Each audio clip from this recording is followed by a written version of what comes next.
बिरहा सुने वाले बाबू, कवि प्यारे लाल जी के स्टूडियो संदहा सारनाथ वाराणसी से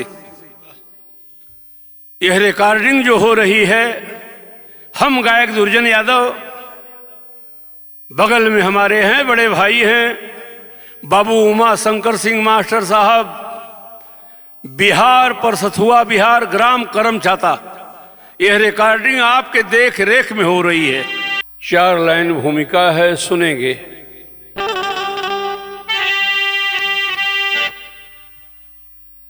सज गए तरु शिखा पर सुमन सांवरे,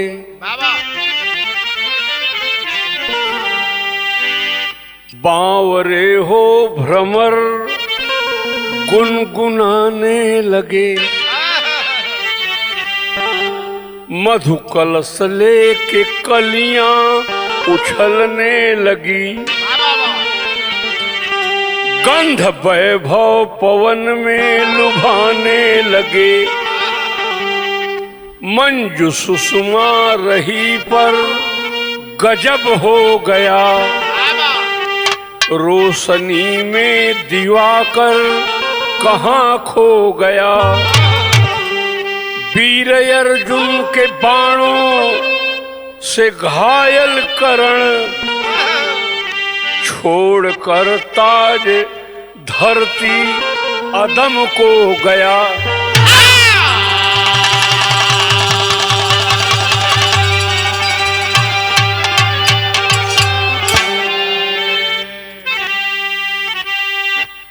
फिल्म का गीत हो राजेश बाबू।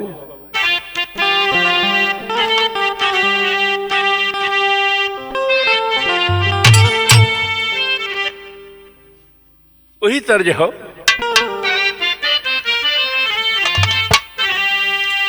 तुम अगर साथ देने का वादा करो, मैं वही मस्त नग में लुटाता रहूं।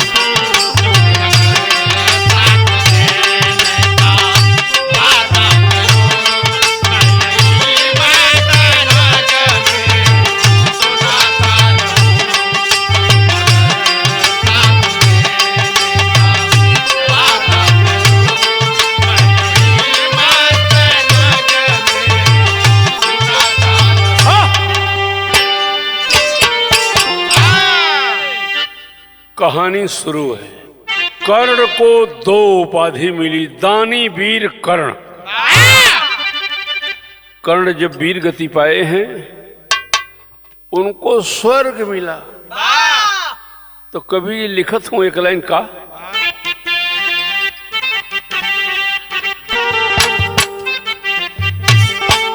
क्या खूब धन्यवाद हो छोटे लाल कवि जी, धानापुर बड़ौरा। कर्ण बदे लिखत हुन, जो जवानों की महफिल का महताब है, जो जवानों की महफिल का महताब है, उसको जग में नहीं स्वर्ग में राज है।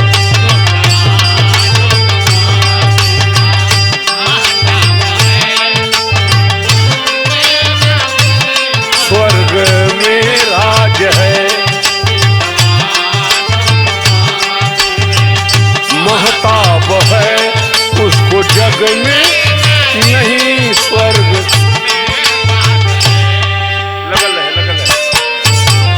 लगल है भैया। कैसे?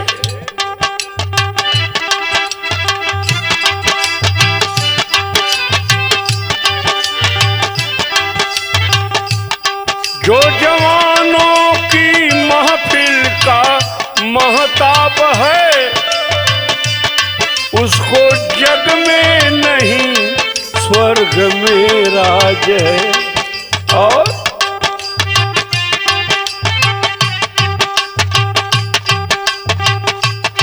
फूल सा रूप मुरली सी आवाज है, फूल सा रूप मुरली सी आवाज है नभ के जगमग सितारों में सरताज है फूल सा रूप मुरली सी आवाज है नभ के जगमग सितारों में सरताज है फूल सा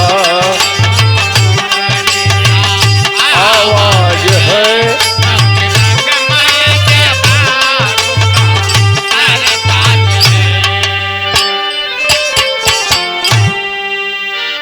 जब छोड़ चला जग का अंजाम कर्ण प्यारा,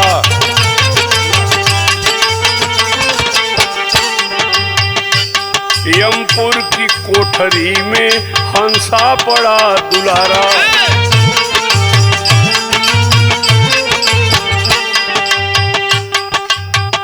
अच्छा तो वहां का भयल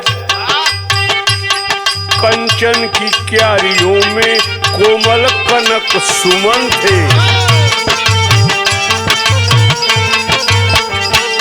सोने का सारी दुनिया राधा सुवन मगन थे।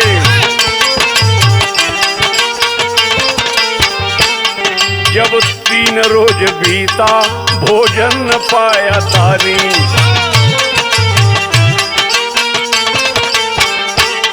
उसको समझ न आया यमराज की नादानी।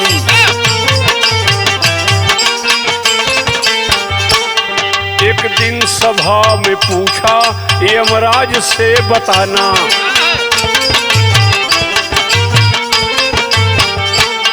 सबको तू अन्न देते हमको न देते खाना।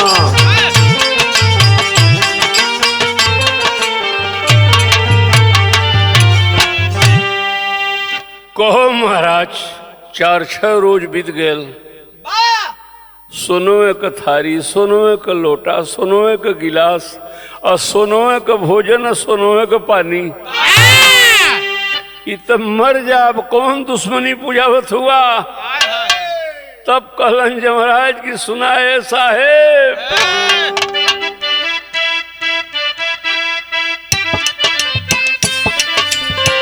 बहुत खूब अन्न देने का तेरा जो इतराज है, अन्न बांटा कहाँ तू तो महाराज है।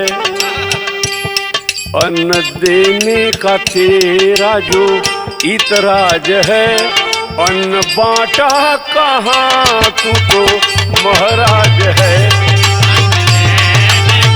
तेरा जो इतराज है अन्न बांट,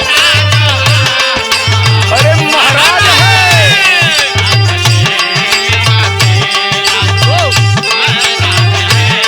अन्न बांटा कहाँ तू तो,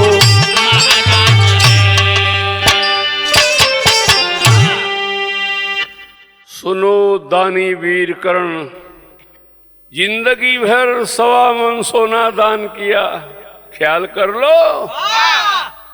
कभी अन्न भी दान किया तो सोना दान किया है, इसलिए हम सोना दे रहे हैं। चाहे सोना खा ले चाहे सोना पी ले। तो कवि जी विरहा कटेरी लिखना है, पर्दा पूरा बढ़ी।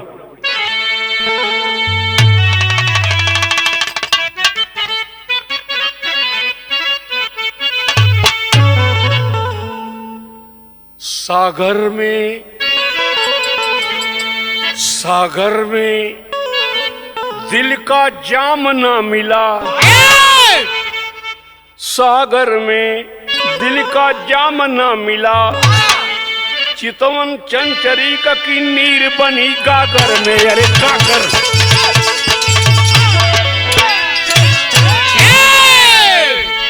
कर सरोज युग जोर कर्ण, बहुत अच्छा।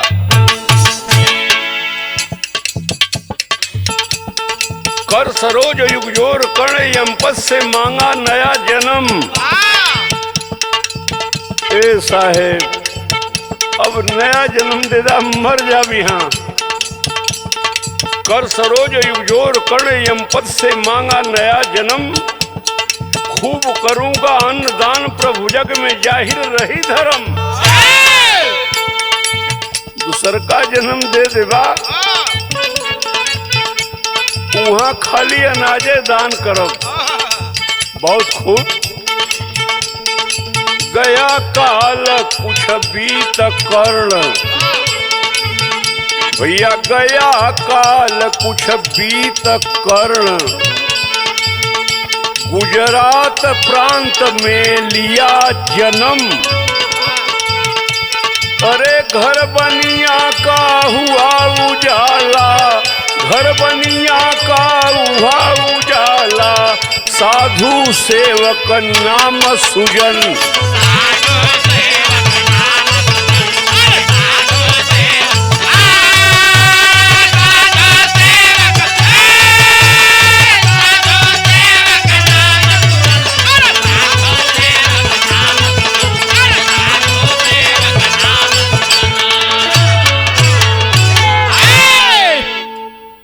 दूसरा जन्म गुजरात प्रांत में कर्णदानी लिया, बनिया के घर। इनकर नाम रहल साधु बनिया। पहले जन्म का कहानी इन्हें याद बा। अब वो बात के सोच की ये खाली अन्नदान करे पर हूं कि बिना एक भिखारी को, बिना साधु को खिलाए कभी भोजन नहीं करूंगा। राजेश भैया बलम परदेसिया फिल्म को धुन हो भाई।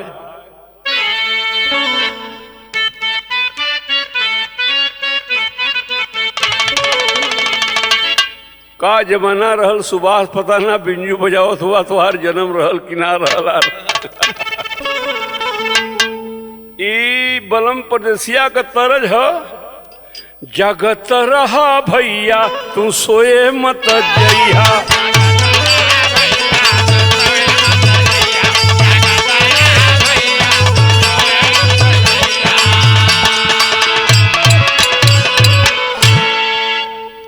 लेकिन गुजरात में साधु बनिया का काम रहल। बालेपन से साधु सेवक हरिगुण गीता गाए, रोज नियम से एक संत को भोजन प्रथम कराए। भजन करा भैया डूबे न तोरी नैया।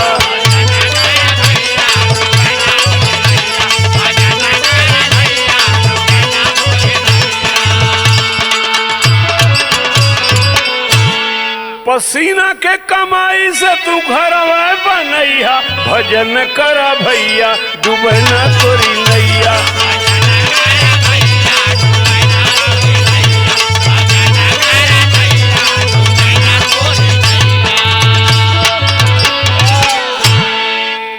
डाड़ी मारे बनिया लुटेरा साहू करवा।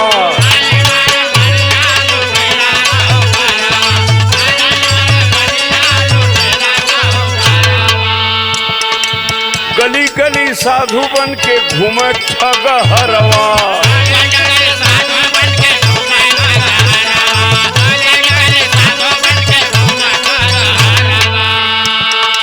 केहू के गुजरिया से झांसा मत खैया। भजन करा भैया डूबे न तोरी नैया।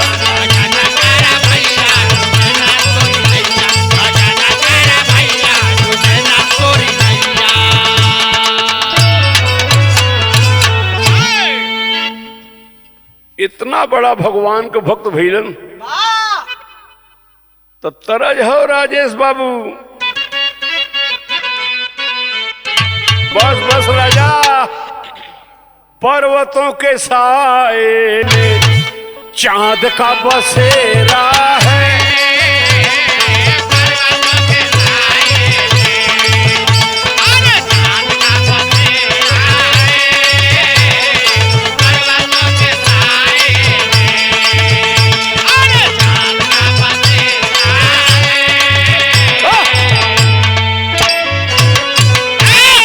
हे भैया साधु बनिया रहना लड़का, लेकिन बिना एक भिखारी को भोजन कराए, साधु को भोजन कराए नहीं खाता था।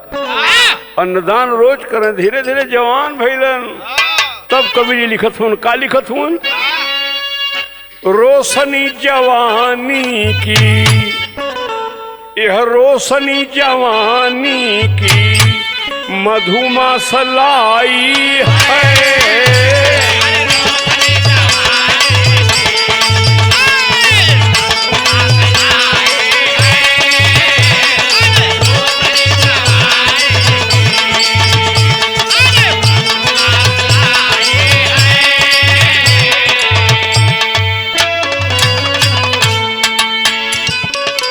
रोशनी जवानी की मधुमासलाई है। अब सुना, कर दिया जमाना शादी, ओ कर दिया जमाना शादी, तो घर आई लुगाई है।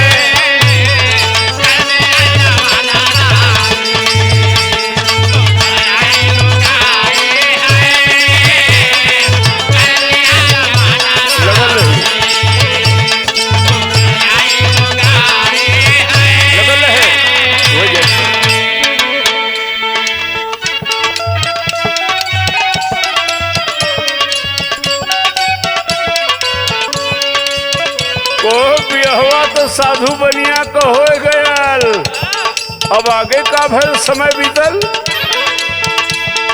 उगा है सितारा एक गोद में सुहाना,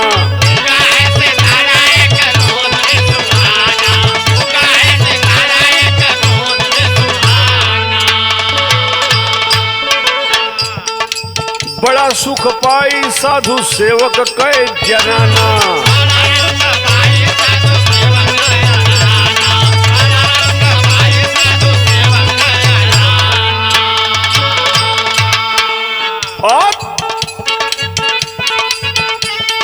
अरे लाल के ऊंचाई में साधुन को खिलाई है। अरे लाल के ऊंचाई में साधु को खिलाई है। अरे लाल के ऊंचाई में साधु को खिलाई है।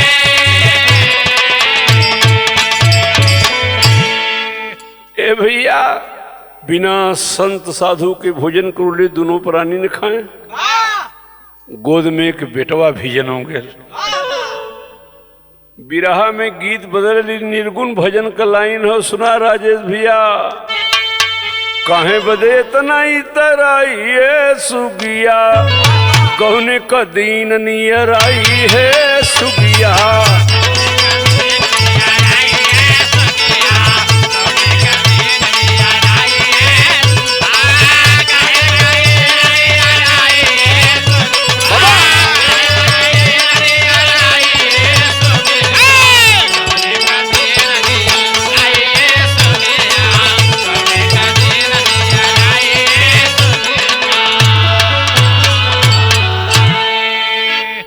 हमरे आपके घरे माता बहने के कैसे गावेलिन? धीरे चला पौआ भारी है रघुबर,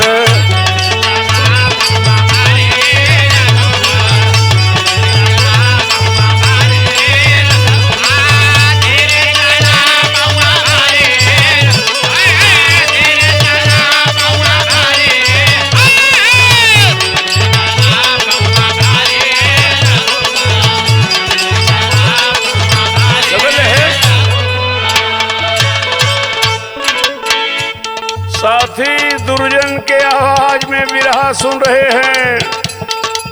यह माटी की महक है, अब एकर लोप होता। माई बहनी दूसर की लाइन का गावेली, सुना। एक भारी हमारे माथे कटी कौआ रमा,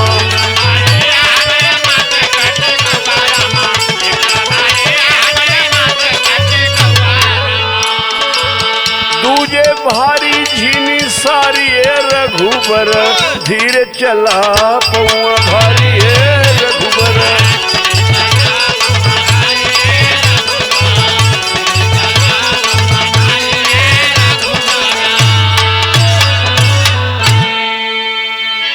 तर छोड़ दा तनी फर्ज सुना।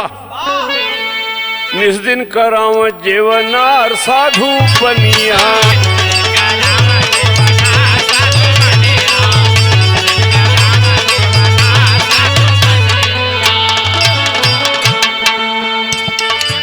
काई पीछे कर जेवनार साधु बनिया, निर्दिन करावे जेवनार साधु बनिया।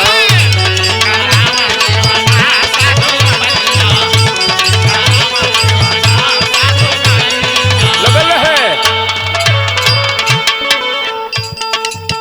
एक साधु के भोजन करा के दोनों प्राणी अब तब भोजन करें। एक दिन का भैल राजेश भैया सुना, एक दिन साधु सेवक जो है नित्य की दुनिया,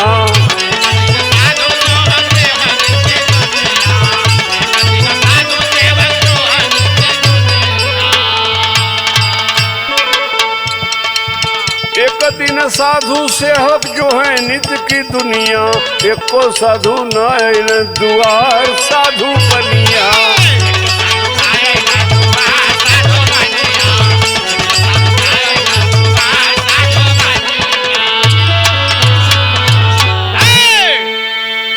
यही घटना घटल, बीजन तैयार हो, भोजन तैयार हो, रोज की भांति उस दिन के वो साधु नहीं अइलन। बड़ा दुखी हुआ साधु बनिया, अपने दुल्हन से कहलन एक एक गीत के कभो माता बहन गावनी बियाहे में। आजू सोहागे की रात चंदा तुम उगी हो,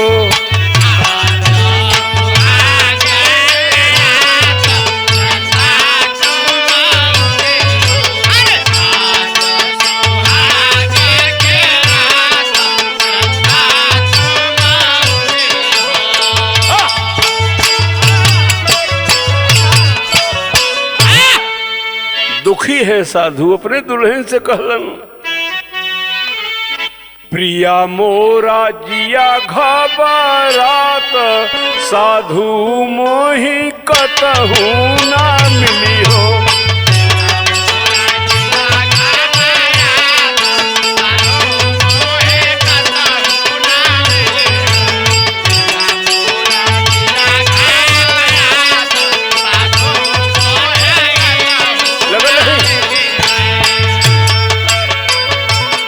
कहाँ कहाँ खोजली,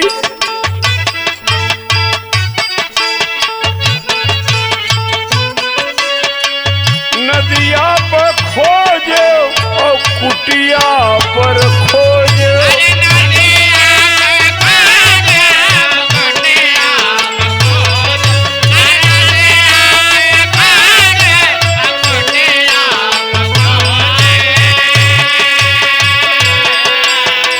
खोज थके हरिदास, साधु मोहि कतहु ना मिली हो।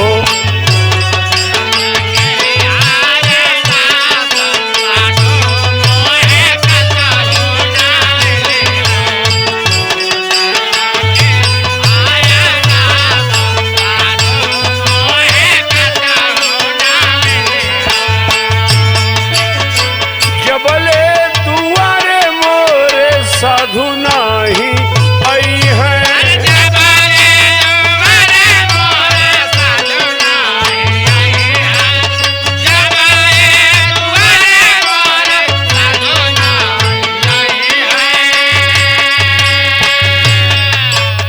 तबले खोजब सारी रात, साधु मोहि कतहु ना मिली हो।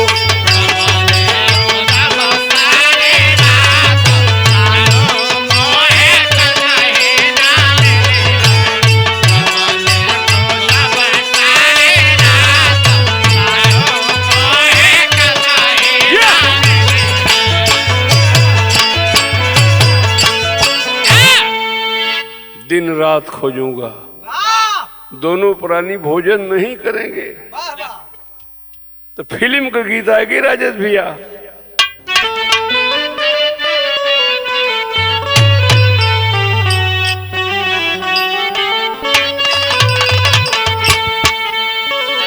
जिंदगी की ना टूटे लड़ी, प्यार कर ले घड़ी दो घड़ी।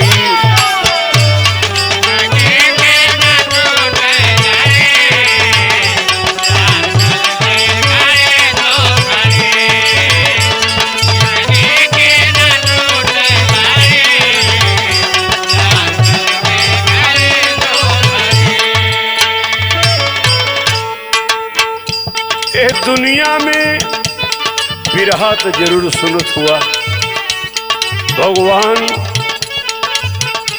सबके ऐसा सुलक्षणी दुल्हन दे, कभी पति घबराने की बात नहीं है। बहुत ऊंची बात तो दुल्हन साधु बनिया की बता रही है।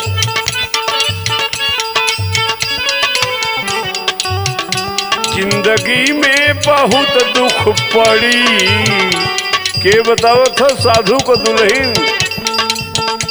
जिंदगी में बहुत दुख पड़ी, पिया खोज लो घड़ी दो घड़ी।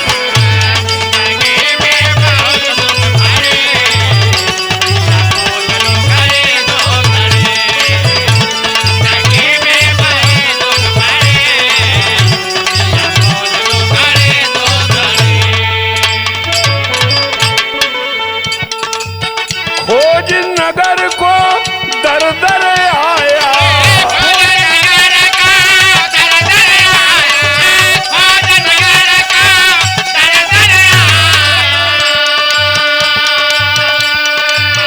एक गुफा में एक कोढ़ी को पाया।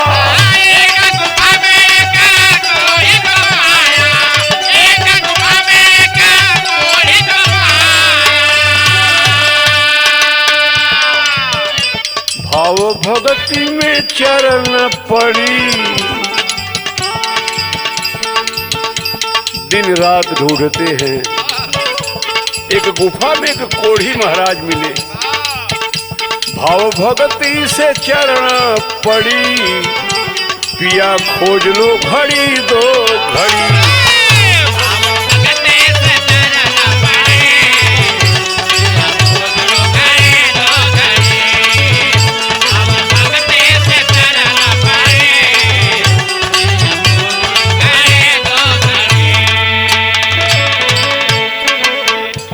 गुफा में कोढ़ी महाराज की पौलन तरतर तरतर कोढ़ चुअत, और दोनों प्राणी का कहना हाथ जोड़ के,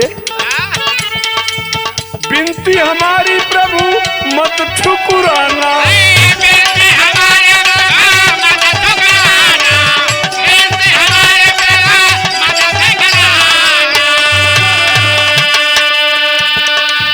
हमारे दुआरे आज भोजन है पाना,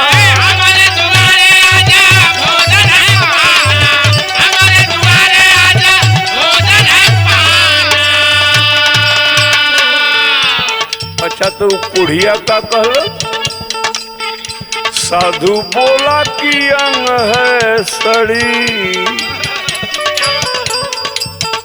साधु बोला कि अंग है सड़ी, पिया खोज लो घड़ी दो।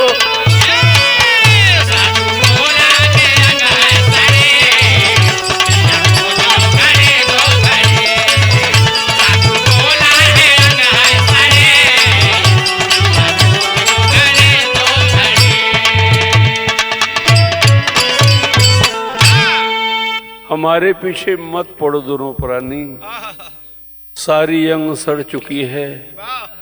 नहीं प्रभु ठुकरावे मत, इस दास को मत लौटावे। सुनो सेवक, अगर ले चलना चाहते हो तो हमारी शर्त सुनो। मुझे अगर ले चलना चाहो, अपनी प्रिया बुलाओ, वो तोहार मेहरारू कोने रूप में आई। मुझे अगर ले चलना चाहो, अपनी प्रिया बुलाओ, डलिया में रुई भर कर उसमें हमको बैठाओ। सागर में दिल का जाम ना मिला, सिर पर उस गोरी के मुझे उठाओ। नागर नागर नागर नागर, तेरी दुल्हन दूर खड़ी है, पास में बुला लो, उससे बता दो एक डलिया में रुई भर के लावे, और रुई के डलिया में एक कोढ़ी बैठेगा, तेरी दुल्हन सिर पर लेकर घर चलेगी। कौन लय हो राजेश भाई?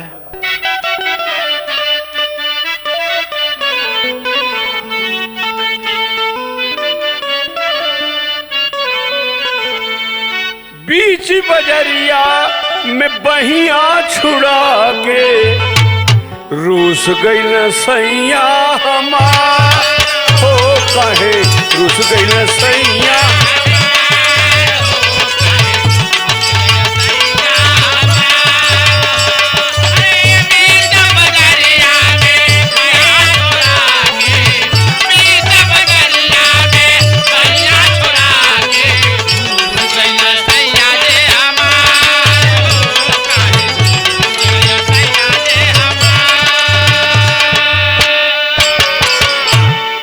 अपने पिया संग डलैया उठा के ओहो अपने पिया संग डलैया सजा के गईनी बिपिन के मझार हो गोरी गईनी बिपिन के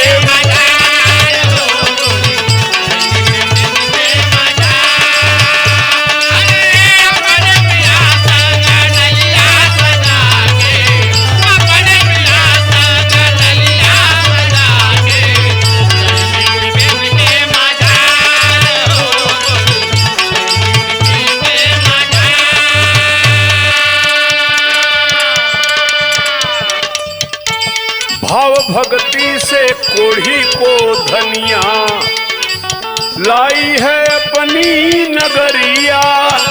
भाव भक्ति से कोढ़ी को धनिया लाई है अपनी नगरिया।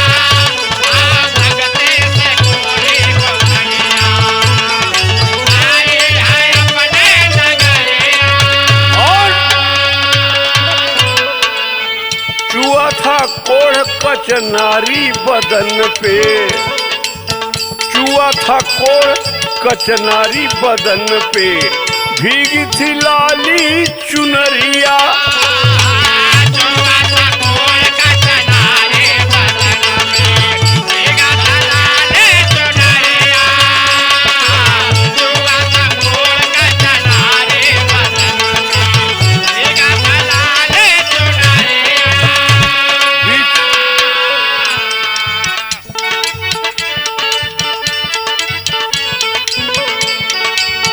बैठा है कोढ़ी डहरिया पे जाके बैठा है कोढ़ी डहरिया पे जाके पीटल आपन कपा हो गोरी।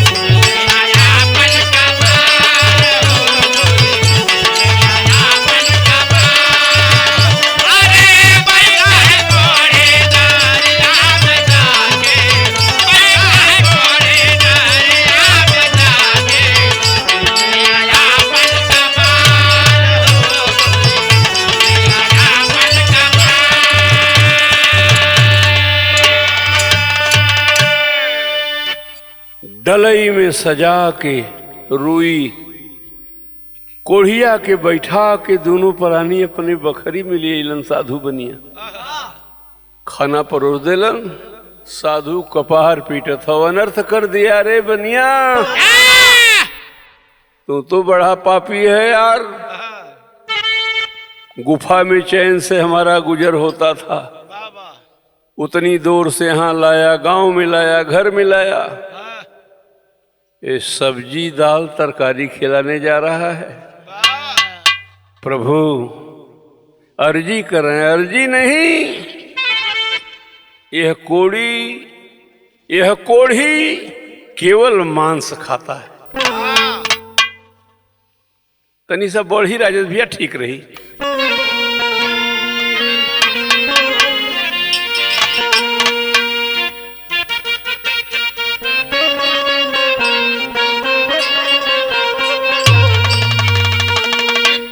तरह जो है बा काचे काचे बांसावा कटावल सरे मोरे आल्हर जोगिया।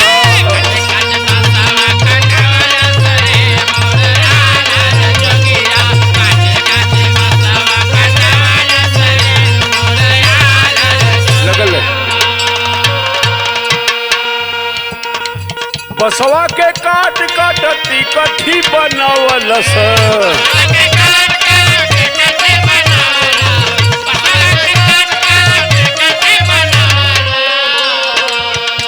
अब गतर गतर गतर गतर गठियवलस रे मोर आल्हर जोगिया।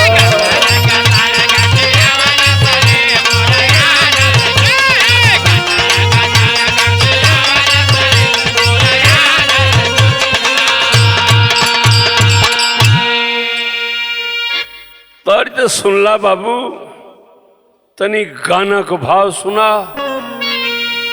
भोजन परोसल हो, कोढ़ी नाराज है और बनिया से का कहलन, यह कहलन बनवा से काहे तू बोलावले रे बौरायल बनिया।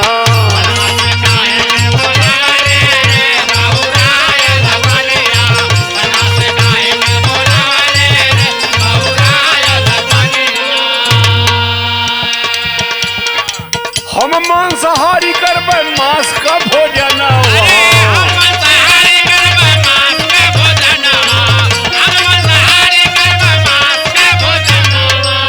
वो कवन भोजन, तोरी गोदिया में एगो खिलल बा सुगनवा।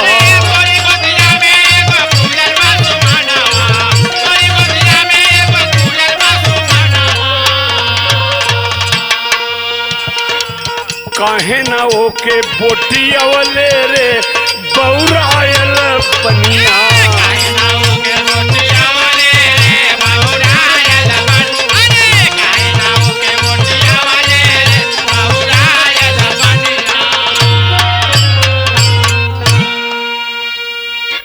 तेरे दुल्हन के गोद में बच्चा है तो बहुत बड़ा सेवक बनता है, उस बच्चे को क्यों नहीं काट के खिला रहा है?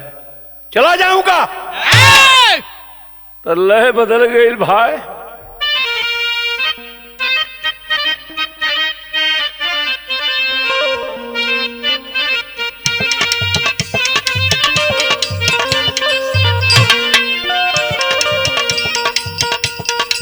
इस संतऊ गीत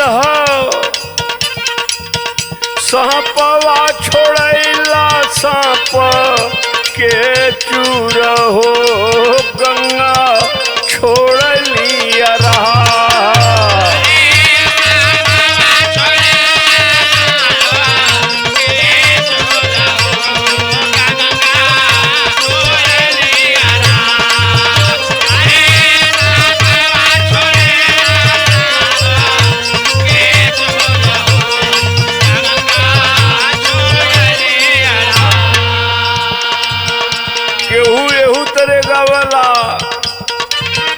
गंगा माई का ऊंची बारिया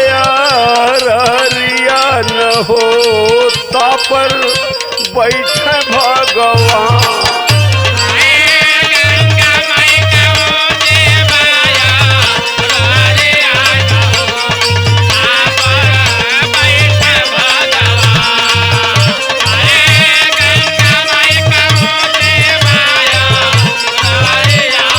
लगल रही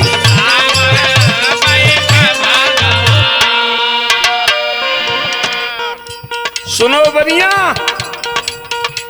बहुत बड़े सेवक बनते हो, बेटे को काट कर खिला दे। और सुन, सुना दूनो प्राणी मरबा चनिया न हो करबे मसिया।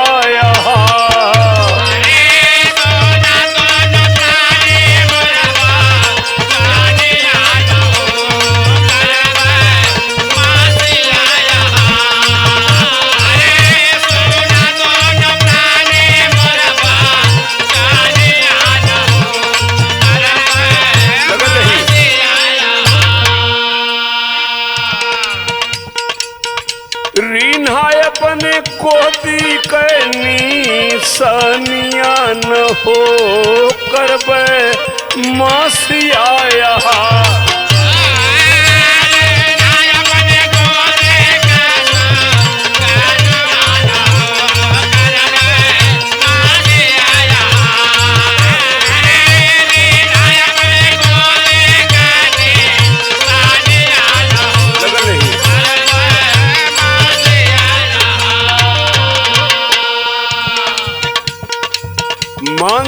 कैसे बनाओगे कोढ़िया बता रहा है।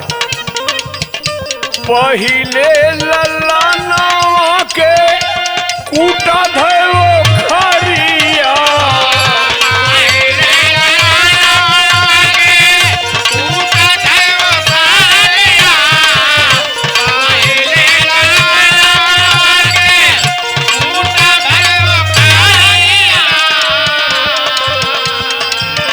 साथे साथे गावा प्यारे सोहरा लचरिया।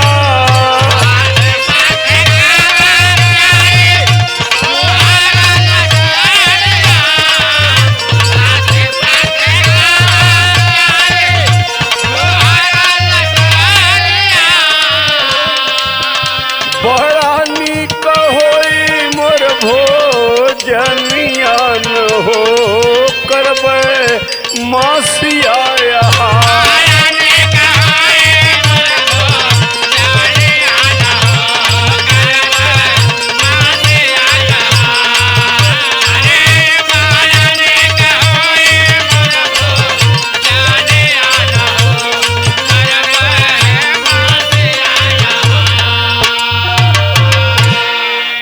बहुत कठोर परीक्षा कोढ़ी ले रहे हैं। भगवान यह आपसे प्रार्थना है, ऐसी परीक्षा किसी और भक्त से आप मत लेना। आल्हा में लिखल हो राजेश भैया,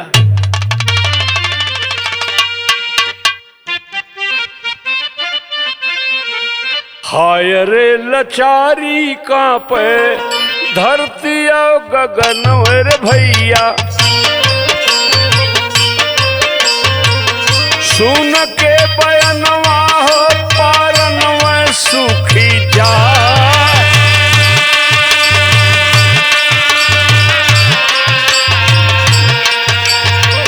हो गई अचेत प्यारे बलिया कर दुल्हिया भैया, साधु सेवक बोला प्यारी धर्म न जा।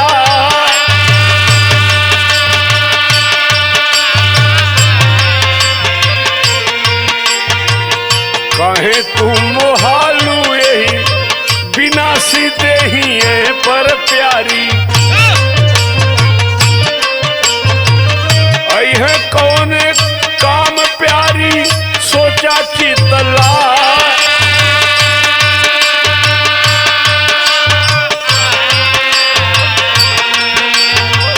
ना कोई का घोड़ा हाथी ना ही हो खजन वह प्यारी, ना कोई का बेटा बेटी जग भर माँ।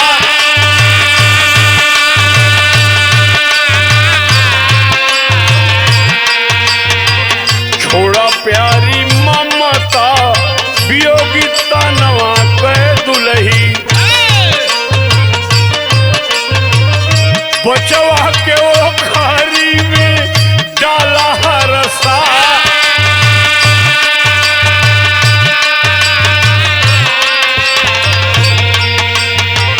कूटा साथे मुसरा से गाय के भजनिया दुलही, पिछला जन्मवा सुधर बलूचा।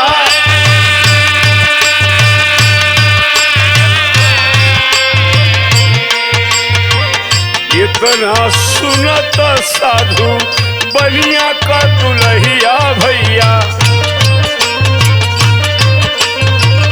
हीरवा के कूटे लगली मुसर उठा।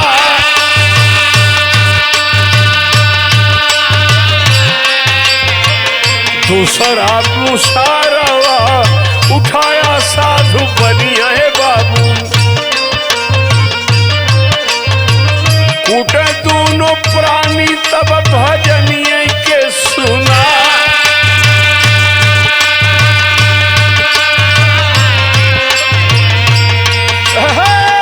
बेटवा कम मसिया तब प्रेम से पकौलिए भैया, कोढ़िया के मसिया परोसी हरसा।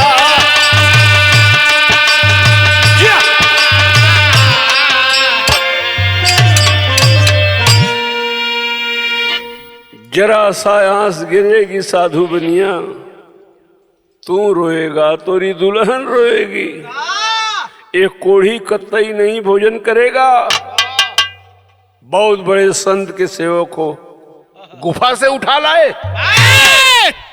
ये दुनिया हो भाई। साधु बनिया दोनों प्राणी बेटवा के ओखरी में कूटत हूँ और बढ़िया भजन सुनावत हूँ। बिरहा का आखिरी भाव।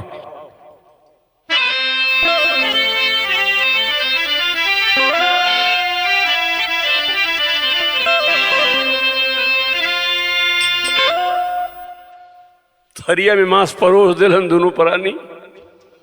कोढ़ी कहा आंख से आंसू गिरेगा नहीं खाएंगे। बहुत दूर से उठा लाए हो कोढ़ी को, और एक काम और करना होगा। कौन काम?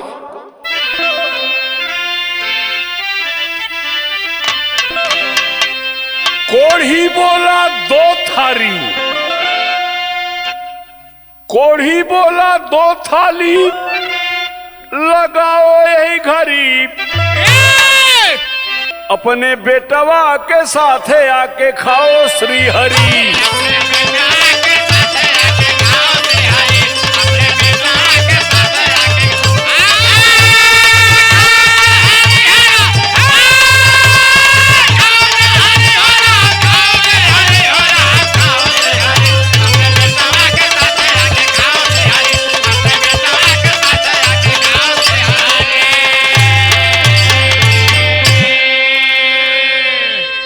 वह कोढ़ी बोला अरे बनिया, दो थाली में मांस मंगा ले और अपने बेटे को भी बुला। बेटा कहाँ से आएगा? कोढ़ी कहता है कि तेरा बेटा नहीं आएगा, नहीं खाऊंगा। दुल्हन कहला स्वामी का बचल हो, इहो कैला परीक्षा लेत हुआ। हाँ, दो थाली फिर और प्रेम से लाए दोनों प्राणी। कोढ़ी पास में लाल मधुर, अरे मुस्का के बैठा ज्ञानी, और साधु सेवक बैठा तो के खाना खाए के परी।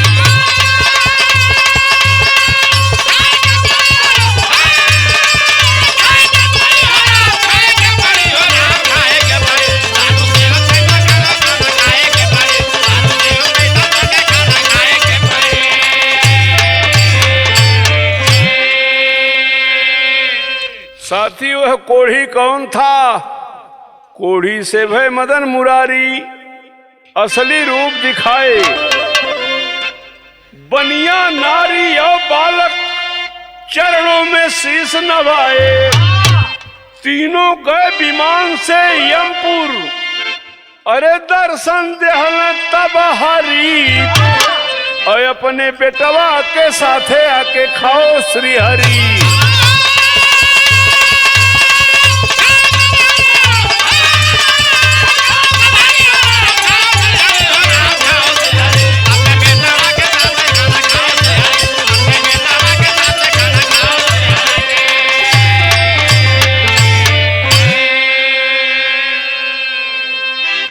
वह कोढ़ी नहीं थे, कृष्ण भगवान थे, और अपने भक्त साधु बनिया की परीक्षा ले रहे थे। वह कर्ण अगले जन्म में जो अनाज बांटा ही नहीं था। गुरु बिहारी गुरुपतु सुरधाम लोग फिर पाए। राम सकल सरजू मुंशी फिर दान कर्ण सब पाए। सागर के दिल का जाम ना मिला, सागर के दिल का जाम ना मिला। दुर्जन छोटे लाल का कविता में मन आकर सागर के दिल का जाम ना